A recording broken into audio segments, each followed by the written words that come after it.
दोस्तों, आप लोग कैसे हैं? हम कहते हैं कि आप लोग अच्छे ही होंगे। कहते हैं कि ये बात है कब की, जब ये बात महाभारत की है।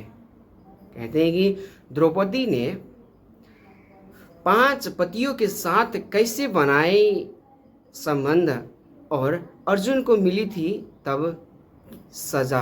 किस बात की सजा है? आइए आगे बढ़ते हैं। कि कहते हैं कि संभवतः द्रौपदी भारत की वो प्रथम महिला थी जिसके 5 पति थे, या वह 5 पुरुषों के साथ रमन करती थी। लेकिन सबसे बड़ा सवाल यह है कि क्या आज के लोग ये समझते हैं कि द्रौपदी ने विवाह तो सिर्फ अर्जुन से ही किया था, तो क्या उसका रिश्ता सभी के साथ नहीं था? जब पांडवों को 12 वर्ष का वनवास और 1 वर्ष का अज्ञातवास मिला था, इस दौरान 5 पांडव एक कुम्हार के घर में रहा करते थे और भिक्षाटन के माध्यम से अपना जीवन यापन करते थे।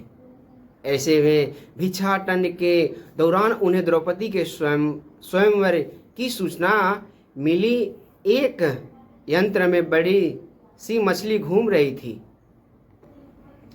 और उसकी आंख में तीर मारना था, और वह भी तैल पात्र में उसकी परछाई देखकर ये भी कि एक नहीं पूरे 5 तीर मारना था।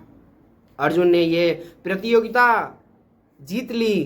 तब जरासंध, शल्य, शिशुपाल तथा दुर्योधन, दुशासन आदि कौरव भी उपस्थित थे। उस दौरान बहुत विवाद हुआ, क्योंकि 5 पांडव ब्राह्मण वेश में धारण कर पहुंचे थे, लेकिन श्री कृष्ण को दखल से आखिर द्रौपदी का विवाह हो गया था। आखिर हो गया। 5 पांडव से उसका विवाह कैसे हुआ, या 5 पांडव की वह पत्नी कैसे बनी थी? बहुत लंबा किस्सा है। कहते हैं कि द्रौपदी अपने पिछले जन्म में बहुत सुंदर युवती थी। सर्वगुण संपन्न होने के कारण उसे योग्य वर नहीं मिल रहा था। इसलिए उसने भगवान शंकर की तपस्या की और तब शंकर जी प्रकट हुए।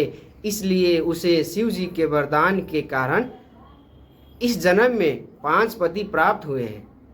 जब भगवान शिव ने द्रौपदी को 5 पति प्राप्त होने का वरदान दिया था, तब वह भी ये जानते थे कि उसे अपने 5 पतियों के साथ पत्नी धर्म निभाने में समस्या होगी। इसलिए उन्होंने द्रौपदी को ये वरदान भी दिया कि वह प्रतिदिन कन्या भाव यानी कौमार्ग को प्राप्त कर लेगी। इसलिए द्रौपदी अपने 5 पतियों को कन्या भाव में ही प्राप्त हुई थी। हालांकि कहा जाता है कि संतान को जन्म देने के लिए भगवान श्री कृष्ण ने उसे ये सुझाव दिया कि हर साल वह पांडवों में से किसी एक के साथ ही समय व्यतीत कर सकती है। साथ ही जिस समय वह अपने कक्ष में किसी एक पांडव के साथ हो, तो उनके कक्ष में कोई और पांडव प्रवेश न करे। यदि कोई पांडव ऐसा गलती से भी कर लेता है, तो उसे 1 वर्ष का देश निकाला भुगताना होगा। माना जाता है कि द्रौपदी जो 5 पांडवों की पत्नी थी, 1 साल के समय अंतराल के लिए हर पांडव के साथ रहती थी। उस समय किसी दूसरे पांडव को द्रौपदी के आवास में घुसने की अनुमति नहीं थी। इस नियम को तोड़ने वाले को 1 साल तक देश से बाहर रहने का दंड मिला था। एक बार ये दंड अर्जुन को भुगतना भी पड़ा था। कहते हैं कि अर्जुन और द्रौपदी की 1 वर्ष की अवधि अभी समाप्त हुई थी और द्रौपदी युधिष्ठिर के साथ का 1 वर्ष का समय शुरू हुआ था। अर्जुन भूलवश द्रौपदी के आवास पर ही अपना तीर धनुष भूल आए थे और किसी दुष्ट से ब्राह्मण के पशुओं की रक्षा के लिए उन्हें उसी समय इसकी जरूरत पड़ी। अतः क्षत्रिय धर्म का पालन करने के लिए तीर धनुष लेने के लिए नियम तोड़ने तोड़ते हुए वह द्रौपदी के निवास में घुस गए।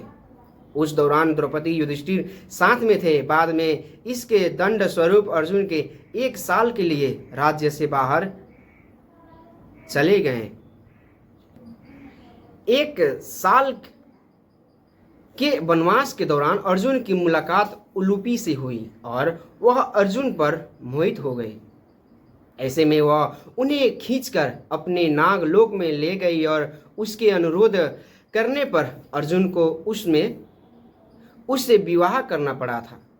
कहते हैं कि दोनों 1 वर्ष तक साथ रहे। अर्जुन और नाग कन्या उलूपी के मिलन से अर्जुन को एक वीरवार पुत्र मिला जिसका नाम इरावान रखा गया। क्या आपको पता है कि द्रौपदी के कितने पुत्र थे? तो द्रौपदी के 5 पुत्र थे।